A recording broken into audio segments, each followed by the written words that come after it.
Hey everyone, welcome to our webinar. I'm going to show my screen really quickly. We're going to wait a couple minutes to get started, but I want to welcome everybody before we do that. Okay, let's do this, play from the top. Welcome. All right, so we're going to start the webinar in just 2 to 3 minutes. Give folks a few minutes to get settled. I know many of you are coming off of other meetings, so if you need to use the restroom, grab some more coffee, do whatever you need to do. We'll start this thing up in about 2 or 3 more minutes, probably 1:03 or 12:03 or 10:03 or 9:03, depending on your time zone here. We're expecting about 25 to 30 minutes for the webinar, so we should wrap this up in about 20-25 minutes, and then we'll have time for questions at the end. We are going to be showing real publisher financial data, so stay tuned for the end of that. The LBM team has been very gracious enough to share that with us, and so you can see the true ROI on running some of these studies that we're going to be talking about. But with that, I'm going to go ahead and mute myself, turn off my camera for a couple more minutes, and then we'll get going.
All right, we're going to go ahead and get this thing started. Rick and Jody, you guys go ahead and join me with your webcams. We'll kick this off. All right, welcome. I can see both of you. You guys, everything looking all right? Good. Yeah, I can hear you good. Perfect. Okay, fantastic. Thanks everybody again for joining us. I'm going to run through this again if you've joined us between the last couple of minutes, but really this webinar should take about 25 to 30 minutes, all in and questions included, depending on how many questions you have. The LBM team has been extremely gracious in being able to show us some of their financial data about how these ad effectiveness studies have impacted their bottom line. And so we're going to get to that at the end. So be sure you stay tuned for that information. And then we are going to open things up for a live Q&A. If you have questions while we're going through the webinar, please put those into the GoToMeeting or GoToWebinar chat. There should be a control panel within either your app or within your browser that will let you put in questions that we can then run through at the end and get answered for you. So we'll pose those to Jody or to Rick, and they'll be happy to answer those to the best of their ability. So without further ado, let's go ahead and move along. Okay, so first of all, let's make some intros and then we'll get into the content. My name, Nick Patero here, Director of Sales over at MagHub. Wanted to help organize this with the LBM team and the Baxter Research Group. We are partners on the MagHub side of things, and Rick and Jody are really excited to talk to us today about their ad effectiveness study. So real quick intro here on Rick. Rick is founder and publisher of LBM Journal, so he comes from a publisher background, and he is now the president of Baxter Research. We'll talk a little bit about his story in a few minutes. But Jody Cook, ad sales for LBM. So Jody is kind of in the trenches using the effectiveness studies on a day-to-day basis, and she's really in charge of the business development for Baxter Research as well. So I'm going to actually turn this off, and we'll just turn our webcams on. Get rid of the screen share. Get rid of my screen there, guys? Yes, it did. Just the webcams. Perfect. Okay. So jumping right in, LBM uses ad effectiveness studies to help sell more advertising. there really, obviously there have been economic downturns in the past, but really we're kind of in this interesting time right now where we're probably feeling some tightening in our advertisers' budgets. This is a really excellent time for us to talk about these effectiveness studies to prove ROI for marketing teams. But LBM has been doing this for a long time, so you have a long track record of this. Rick, how did the LBM team get started using these studies, and how does that all transpired? Okay, well, it was back, we launched LBM Journal in 2003. So we were this little cash-strapped startup without any money and with a couple really big, well-funded competitors. So we got off to an okay start, but we really needed something to set us apart. So I was at a publishing conference, it was a Folio conference in 2005 in New York, talking to another publisher and told her about our situation. She encouraged us to consider these ad studies from Baxter Research that they'd been using that showed advertisers ROI and also helped them build their ad revenues. So we looked into it. They looked good, but it was money, and we didn't have a lot of money at that point. So we decided to run a test for 1 year, and if the studies paid for themselves in that year, then we'd continue. So that's how we got started. So here you are. Things went well. Things, yeah. Within the first year, the studies more than paid for themselves, and that's continued ever since. In fact, these studies have been a really a key part of our success in print, and they also ask digital questions as well, so that helps. But yeah, and over time, as you mentioned in your intro, as with media budgets tightening, the people are really demanding more ROI, and on the digital side, they get that. They get analytics from Google and whatever. And so with Baxter, we're able to provide, or we receive for our clients, print analytics. So it shows that their print ad is working as well. So it gets rid of that kind of gray zone of, hey, it's working. These people are reading it, but now you actually can put tangible value on it. Jody, you talking to customers, I mean, you're the one who implemented this, right? I mean, how did you feel about using these studies in the beginning? I was pretty skeptical at first. As Rick said, we were the small startup, and it was an unknown, and it was going to cost us money. And I was happily wrong on this one. I was kind of against it, but it proved to bring in money from the get-go. People did the first one and they were anxious for the second one, which is great because I wasn't really sure that our advertisers would get it either, but they did. They got it, and it was data. And keeping in mind, this is in 2005. So it's funny that you said budgets are tightening. They are tightening, and there's a lot more pull on what's coming out of that budget these days. I mean, influencers come out of our media budgets, all sorts of things. So print is kind of far down on people's lists, but when you have something that you can say, hey, look, your print ad works, that's good. So they immediately started bringing in more revenue for these issues that we were doing it because people wanted the data. And as our little small startup was, it did prove that we were legit also, that people, we did have a magazine and people were reading it, and it was a very real thing. So that was good. Yeah, so you're proving the ROI here straight away. Yes. How do they help you sell more ads? Well, people, there's a lot of different ways, but one of the major ways is people want data on their own ad, but they also love to see how they stack up against the competition. And so in these studies, you can see all of the ads in the book. It's not just your ad that you're getting the information. So that was good because you can see your core set of competitors, but you can also see the guy who's got the back cover every month or the inside front cover, and are they scoring massively better than you are, and things like that. So it really was a big deal for them to be able to look at their ad, analyze it in and of itself, and then compare it with other ads in the magazine. One of the things that Baxter offers also is a microsite for advertisers to go into, so they can go in and actually track their ads over time. So when you go in there right now, it will show up to 8 studies. So for us, that's 2 years worth of studies. And you can say, hey, I want to compare myself to my top 3 biggest competitors. And you can run that graph and you can see how that looks over 2 years. You can go back for more historical data, but if you want the snapshot of 2 years, you can do that. So, you know, that is very important to people. and these studies produce leads. So there's that. You don't really get leads in print anymore. Bingo cards are probably obsolete for most of us out there. And by the time you get a bingo card, circle it, mail it in, and somebody gets that information, that lead's pretty cold at that point anyway. So these are in real time, and they are email addresses. You don't get much better than that. Yeah, well, this is really interesting too, because a lot of folks, I think on the digital side, they'll get these performance reports for their ads, right? But it doesn't always show, hey, here's where you stack up in the mix of other folks who are advertising with us.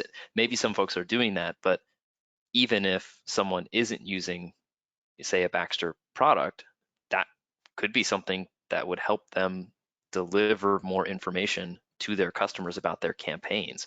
So that's a really interesting kind of topic and thought is, well, not only here are your numbers, but also here's where you are at. Not anything specific about your competitors, but whoa, boy, they did a lot better than we did. How can we tweak our ad to improve that? So very cool. How do the studies work? I mean, like, what are the nuts and bolts of the study?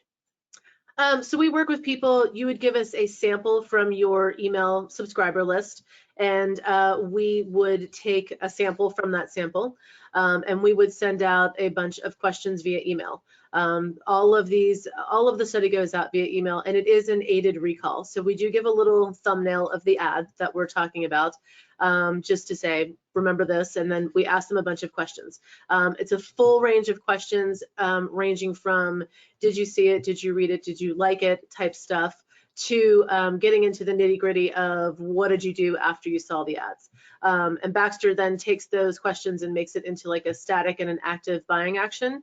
And so you've got trackable metrics after that. And oh, and we also ask about the editorial. So not only do you get a little aided recall on the ads, but we do ask about editorial of the magazine as well. So you're getting a full survey to say, A, number one, here's how my ad did, but B, number two, you're proving the engagement of your audience as well.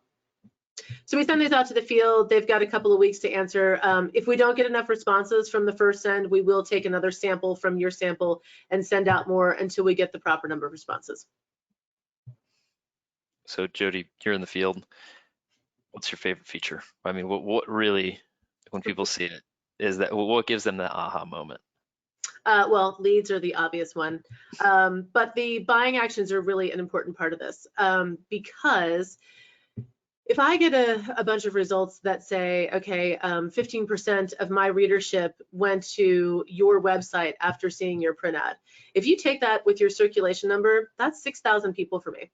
So if I can say to an advertiser, this number might look small, even if it's 2%, that's 800 people.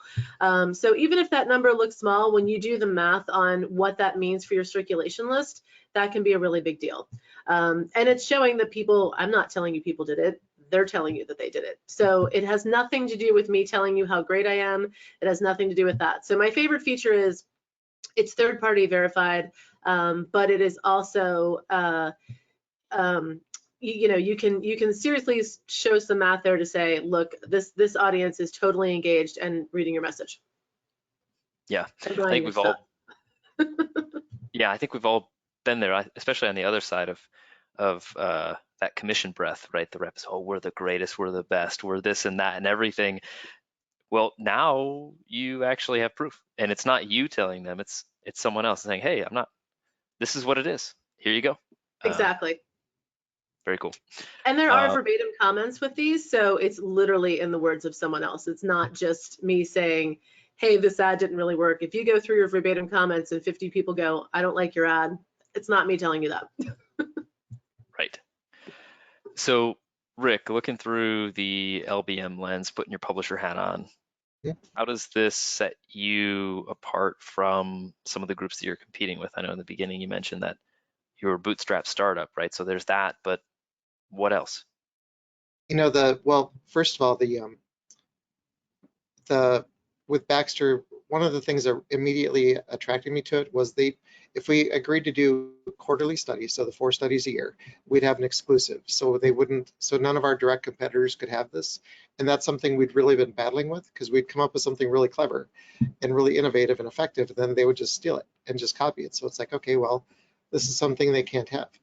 There are other research companies, but none of them do this kind of thing. They don't do it to the level that Baxter does, because we looked into them as well. So it's like, okay, this is a exclusive for us, let's do it.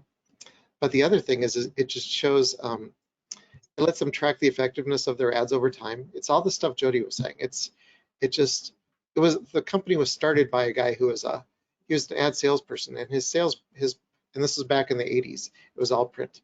And his print advertisers they said, well, we're spending this money, but how do we know that any of this is working?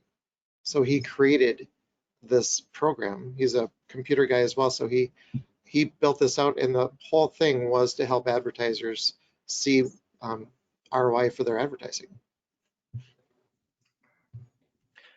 It's always the best when you have a product that was started from an industry insider. I mean, it makes a huge difference. So, Yeah.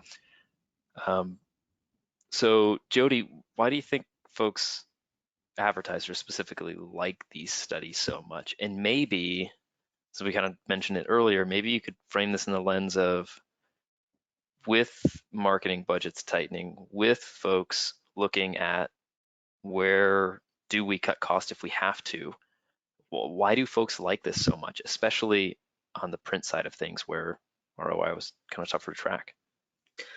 I think that my clients like this so much because it is really a huge factor in helping them justify their advertising budgets and keeping that money towards print.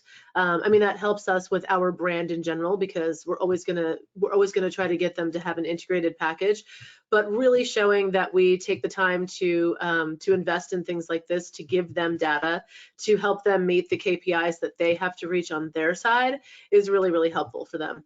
And just like you said, with budgets tightening and the world of digital and impressions and click-through rates and all that stuff, there isn't anything telling you about print. But for us, it's still a huge part of our readership. So I can tell you that. Again, this comes down to, I can tell you that, but you don't have, why wouldn't I tell you that? I'm selling it. So when this tells you that, it's a far more third-party verified way to look at that.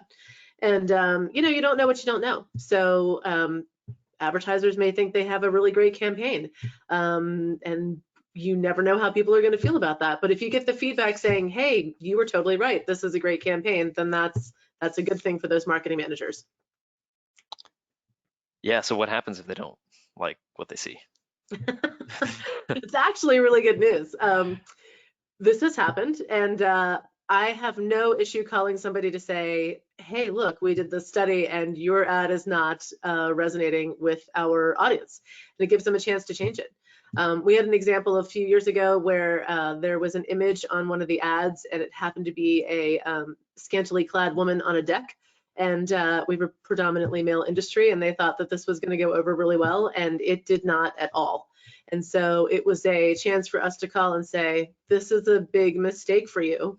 You need to think about your marketing message. And it was immediately changed, and they did another study, and it was all back to being good again. Same thing with, we've got another new advertiser that is bringing a completely new product group to the US. It's successful around the world, but in the US, we don't know anything about it. And he's got beautiful ads and beautiful photography. And his first study, 100% of the people loved his ad, said it was great, and 30% of the people made the ad brand connection. So you've got a real problem there. So we tweaked his messaging, and he did the next study, and he improved by 10%, which is good because, you're getting to the halfway point there. So for a completely new product line, that 10% leap is a big deal. So, it just enables you to go to somebody, have a positive touch with them and saying, this isn't me saying this again, this is my readership telling you this, and let's work together to change this. Yeah, it's powerful. So let's get into actually taking a look at what these studies might show us. I'm going to turn my screen back on and jump into it. Are you guys seeing the speaker slide again? Yes. Perfect. All right, great. Okay, so here we are. So if you're looking at this, this is your first page, and this is an actual report. This is for one specific advertiser. So this is what your advertisers will see when they get this report. You've got a table of contents, and then all of those little boxes are their scores in the overarching categories that we explore in the report. The report's between 20 and 30 pages long, so we can't do the whole thing on here today, obviously. But you can see the bullet points. You can see that the saw, the ad, the read some, read most. You can see the tallied up version of 95% of the people who saw this particular ad made the ad brand connection, they liked the ad, things like that. You get down to the bottom and you can see the different areas of buying actions. And so those are all kind of spelled out for you. And as you go through the report, all of these are broken out for all of the advertisers in here. Your clients receive a live PDF version of this. So as they are going through, they can click to whatever section they want to go to. If they just want to skip ahead right to buying actions, they can do that from the top graphics on, I think it's going to be on the next page. But so anyway, it's easy to navigate and it gives you all of that information. And then this is your executive summary. And again, this shows you everybody in the book. So these were all of the ads in this issue. The dark blue means that it was read in print only. The medium blue shows that it is print and digital, and the lighter blue shows it's digital only. And then the categories along the bottom are the top 10 ads in each of those categories. So it gives you a lot of data to compare and say, okay, who is the top recall seeing, who's got the biggest ad influence, who's going for the biggest buying actions. And when you go through, you can see, is the guy with the top buying actions, is he completely new to the industry? And a lot of times they are. Sometimes our readers are completely newly aware of a topic or of a product, and they will immediately go out and check it out because it might be new and innovative and of interest to them. But this gives you the snapshot of everybody in the book. Great. I'm going to clarify one point here with digital. The digital that we're looking at with the AdView Pro in this report here is the digital edition. So this is going to be like an issue or a Blue Toad or a flipbook style that's on your website, right? So digital in that sense. Same ad, right, from the printed magazine on the digital edition. Okay, just wanted to make everyone, that's what we're talking about here. Okay, why do they care if it's print and digital or digital only or print only? Well, if you go, I think on the next slide, this is why we care. So if I'm selling print, I definitely want to show that people are still engaged with a print magazine. So if you look at this tally here, 46% print only and then 25% print and digital means that 71% of my readership still sat down with a magazine at some point in time, flipped through it, read the editorial, and looked at your advertising.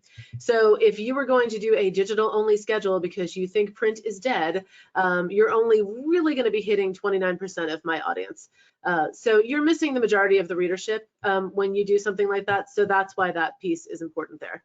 On this page also, we ask this question, you can make this custom for you guys, but we also ask how they're consuming that.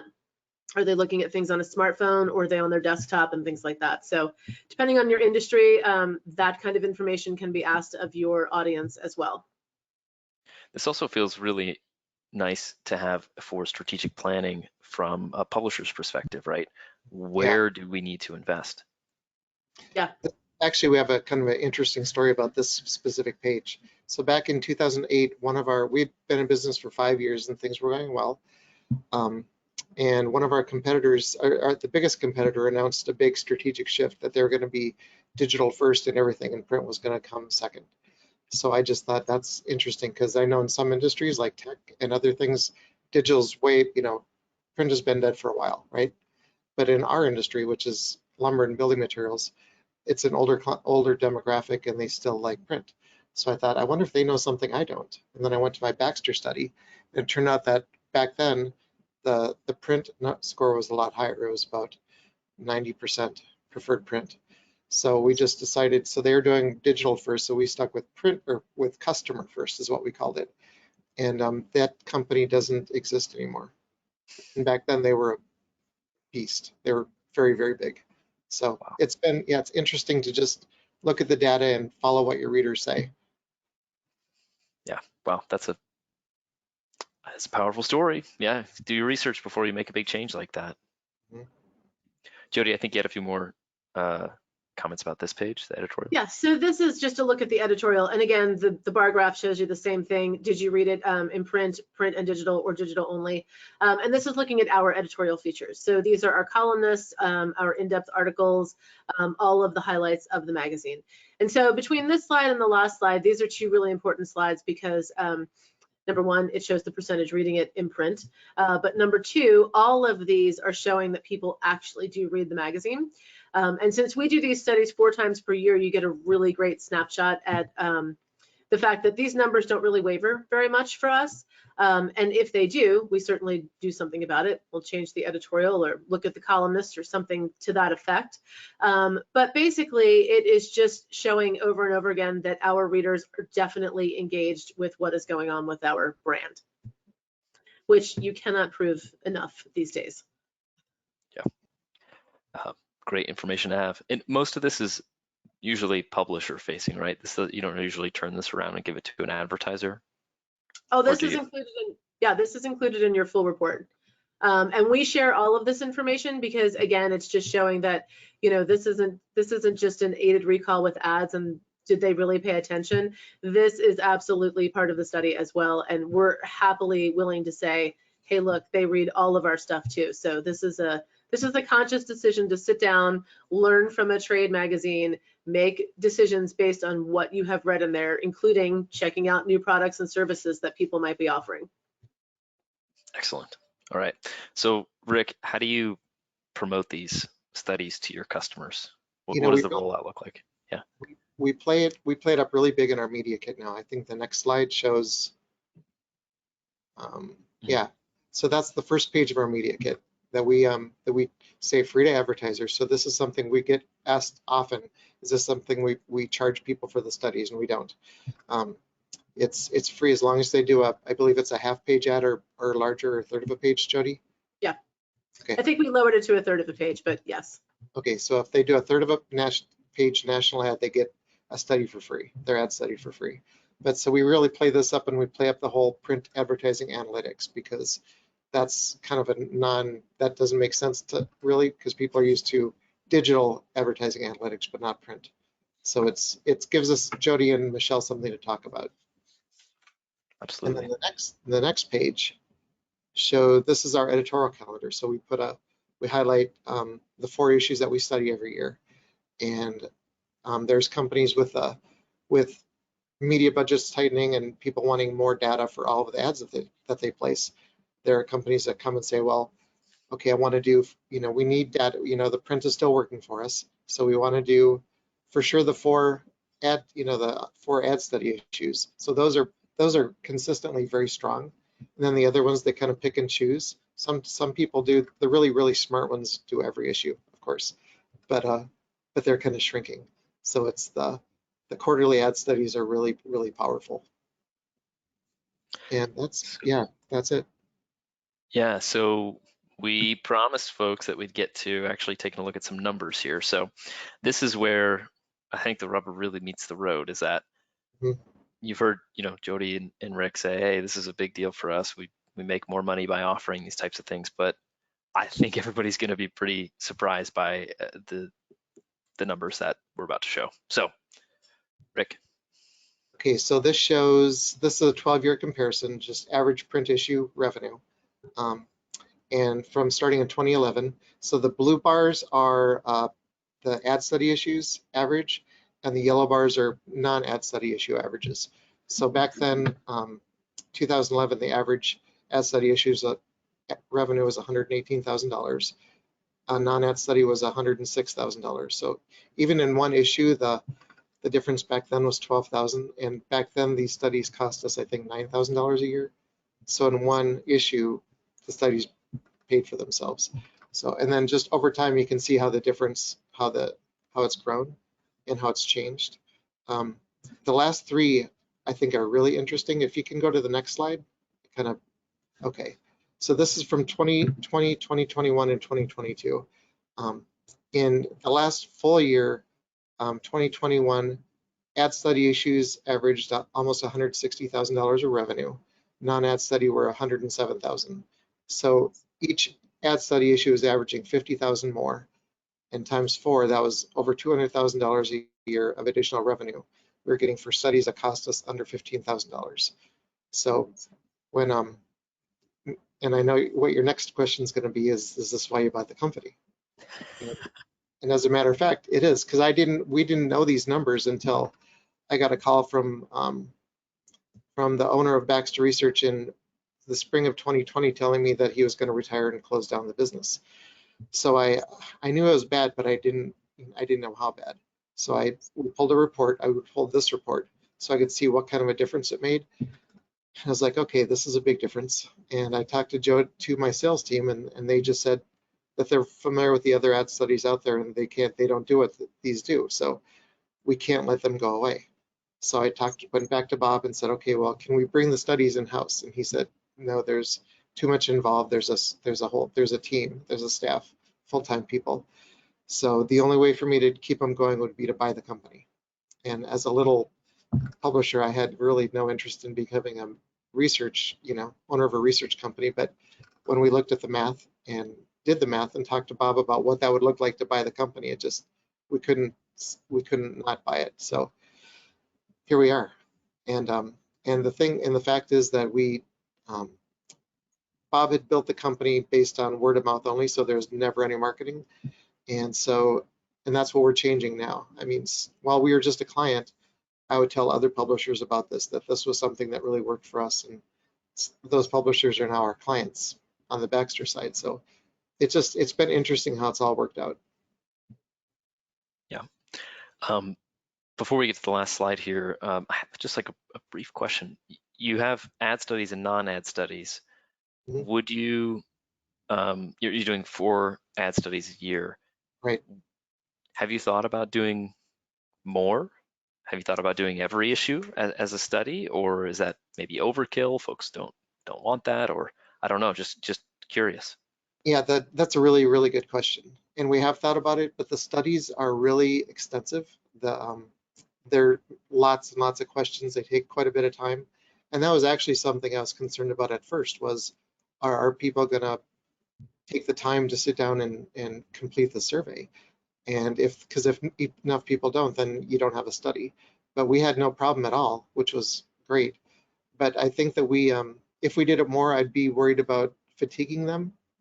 And so what we still do for LBM Journal and do for other clients is we make sure that we try to hit people no more than once a year because the study is so extensive. And we also don't send out more. We send out the emails in chunks. So we don't, if we only need the minimum we need for a study is 100 responses. So we'll start off sending, 500 emails, see what we get, and then go from there. So we don't fatigue a list. Interesting. Makes sense. Yeah. So we're about to wrap up here. Open the floor to questions. I've got a few coming in here that we can jump into right away. Here we go. Let's move this off. Okay, from John, do you provide some kind of incentive for the respondents to answer the surveys? We do.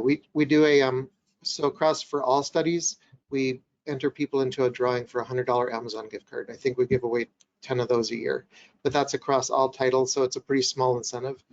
But sometimes publications will want to do their own incentive if they really want to goose the responses, or if they have an audience that they know is not going to be very responsive to this. All right, Kent, I'll get you a copy of the webinar afterwards. It'll kick it out to you automatically. Want that recording. All right, Janice, do you provide case studies or success stories of other advertisers and share those with prospects you want to use the service? I do. I may not say who the advertiser is specifically, but I definitely have told people before they get into it, like especially when it's going to be their first time doing a study, how other people have used these studies and how it has helped them with their marketing plan. So yes, I mean, it never hurts to share a positive outcome of a story with your people. And generally speaking, when you tell people that you have done this and it has helped someone, that definitely piques their interest, and they're going to want to try it at least one time. People feel like they're missing out, right? Yeah.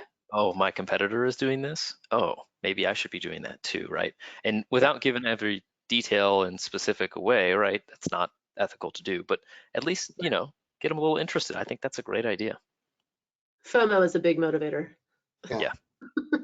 And Jody, one thing that we didn't touch on today, but we talked about yesterday, that it's kind of in line with this, but in promoting these studies and trying to get folks interested, is the kind of give before you get principle, right? Where you're looking for a little bit of reciprocity and kind of subconscious. Well, hey, we're giving you this great study that will help you improve all of your advertising, right? Yes. And with us and with others too.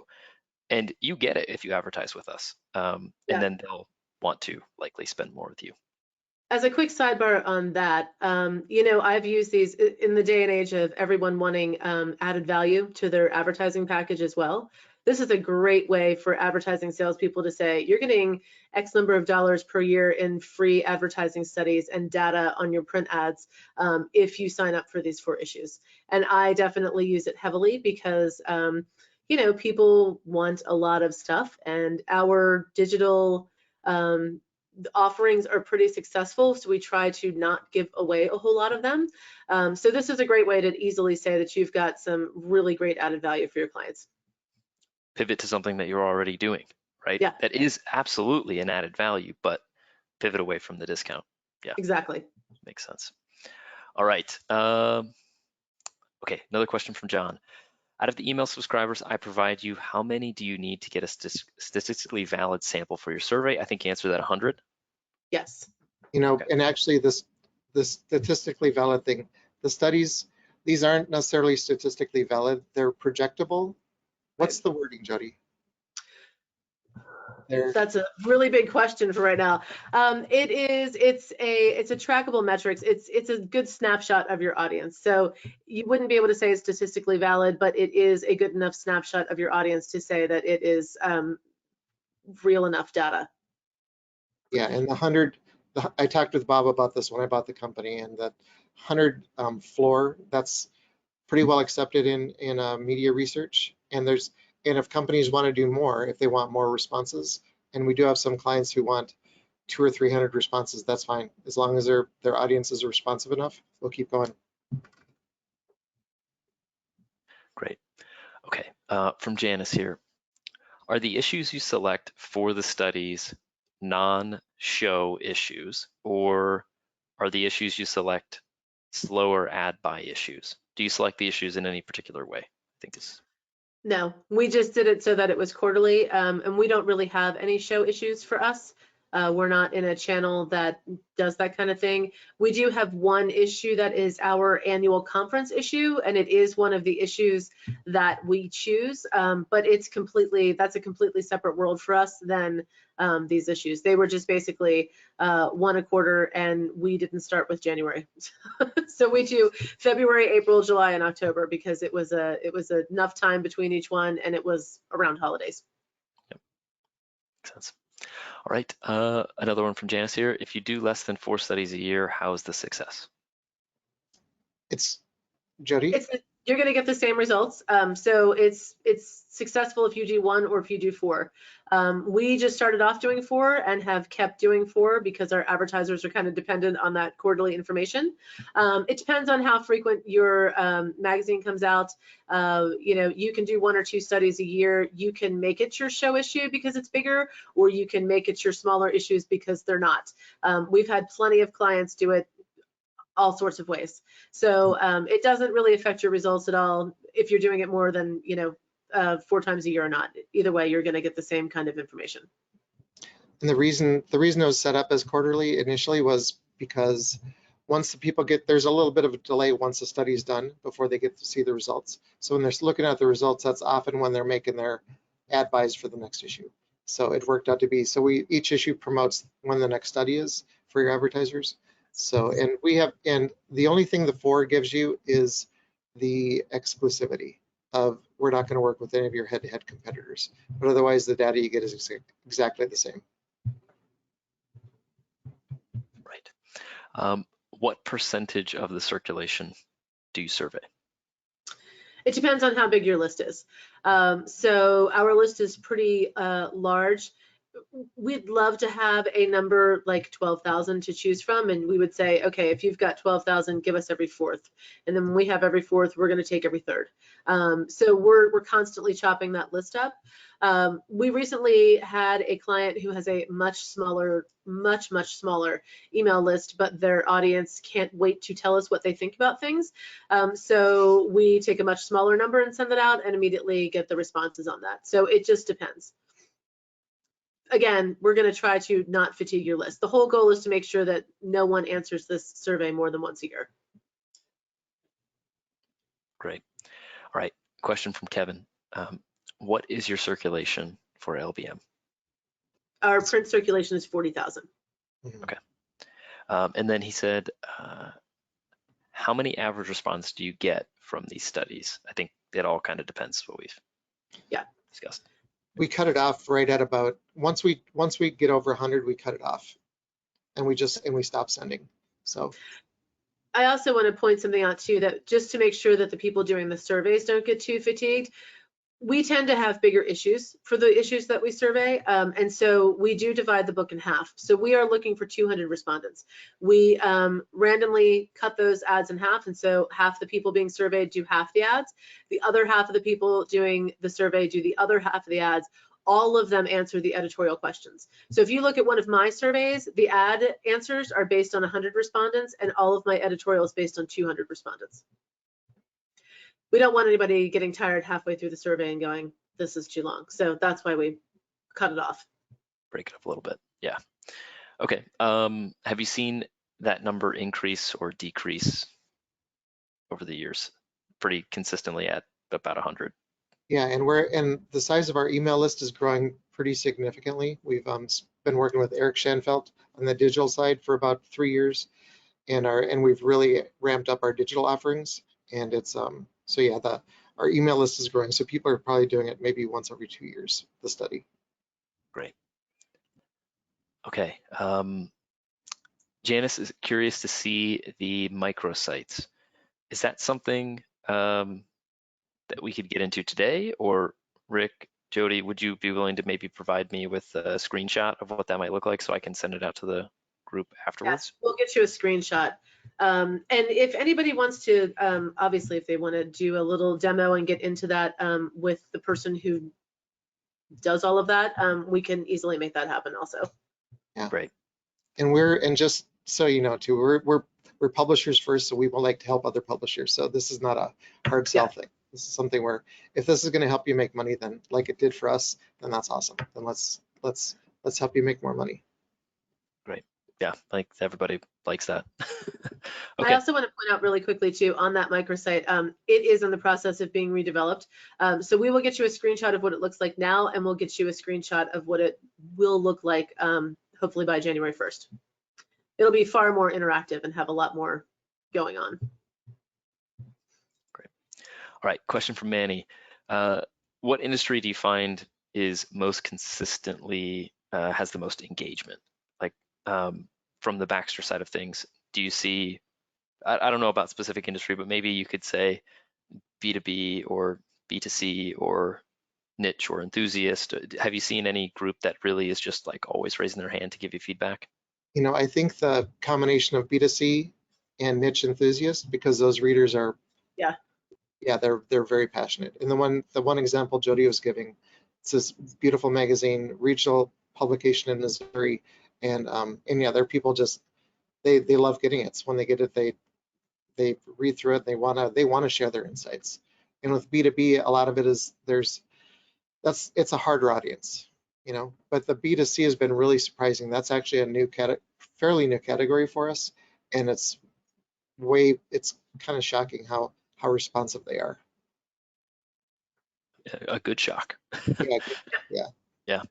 So Ellen actually had a question here. How does this work, consumer versus business? I think same thing. You know, yeah, essentially what we do, what we do is there's about 10 questions up front that are ones that can be modified. So instead of, so there's ones to make you, so you can look at your audience and say, well, what do we want to learn? That's not just the standard, but a lot of the study is just, otherwise it's pretty well locked in. So, so we work with you on your study to find out what you want to learn and what your advertisers want to learn, and we customize it. Yeah. Right. From John, is this available in Canada? It is. It's available. It's available wherever people can receive email. Great. Kent here asks for contact info. Actually, I was going to ask you guys this too. How can folks connect with you after this? It's really easy because we're really little. Jody, Yes.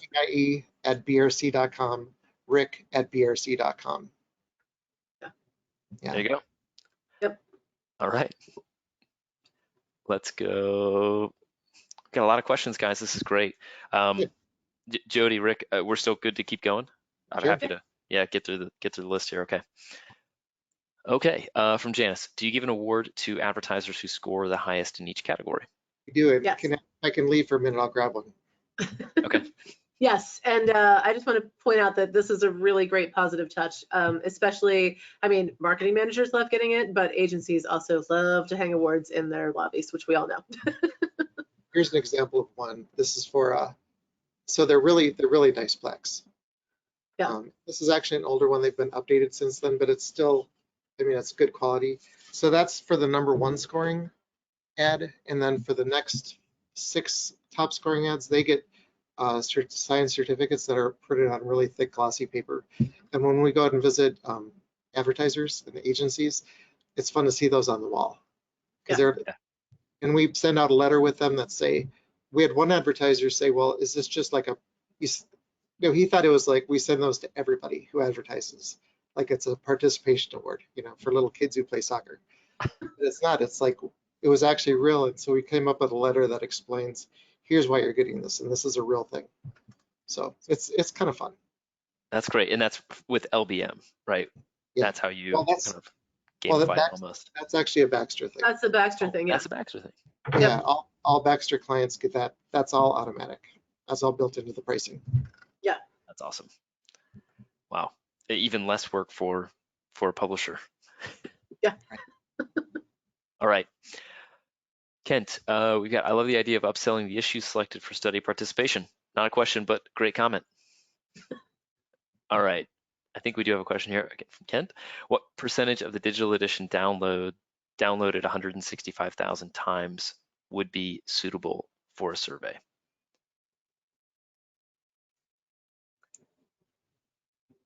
I don't know. That's a really, really good question. That's a really good question. We'll get back to you. Yeah, Can you repeat that? Will you send me that question, Nick, please, so I can get back to an answer on that one? Yeah, sure. So yeah, so we're publishing people first and research people kind of by accident. But research people who actually do the work at Baxter, they know a lot more than we do. So we'll get an actual answer.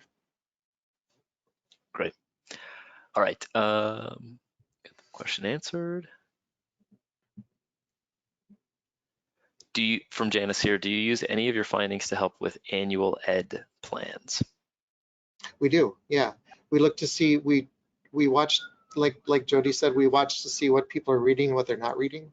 If something is scoring low, then we replace it. And and the things that are popular, we try to do more of those. And we have what's pretty consistently one of our most popular features is one that's written by the readers themselves, which is sort of fun. It's something that's it's called Real Issues, Real Answers. And I was at a conference about 10 years ago, and a reader asked me what our audience was doing about this specific issue. And I didn't have the answer, but I said, well, we'll do a survey and find out. So we did a survey, it was our first one ever we did. We got about 700 responses. We had 15,000 words that I read through, and we just grabbed a handful of them, or not a handful, we grabbed like 5 pages of answers and published them. So every month, every issue, dealers get to see what others are doing about a really tough issue. So anyway. Interesting. Yeah. All right, from Marion, can you segment the survey based on reader type? I don't think so. Not unless your email list is already segmented by reader type. You'd have to, if you have that information and you know that you want to survey a certain number from each segment, then yes. But otherwise, no, we wouldn't have any way to know any of that from your email addresses. So if you're using something like an Omeda or other CDP, maybe HubSpot, you'd know the labeling and the tracking for that audience. Yes, as long as it is in there. There's plenty of people that don't have that information in there. Sure. Yep. All right. From Aaron, are there comparisons between for-profit and non-profit? No. Okay. They're both, yeah, I mean, it can work. It all comes down to the audience engagement. You know, if your audience reads your publication and wants to share their thoughts, it's going to work. Right. Great. All right. From Janice, does it help if you weed out columns and editorial that is not working? Or sorry, does it help you weed out what's not working? Yes. Absolutely. All right. I think that's it. Kent, I'll give them your email address and they can reach out directly to get some of your follow-up questions answered. So, well, guys, Jody, Rick, thank you so much. What a great way to make more money. I mean, seriously, this has been very insightful. I think not just for me, but for everybody here. So we appreciate it. Any final thoughts? Oh, thanks for having us. Yeah, just thanks for having us. And if you have any questions, just, reach out Jody, Jodi at brc.com or Rick at brc.com. Yeah. Okay. Thanks, everybody. Have a great rest of your Thursday. Thank you. Bye. You too. Goodbye.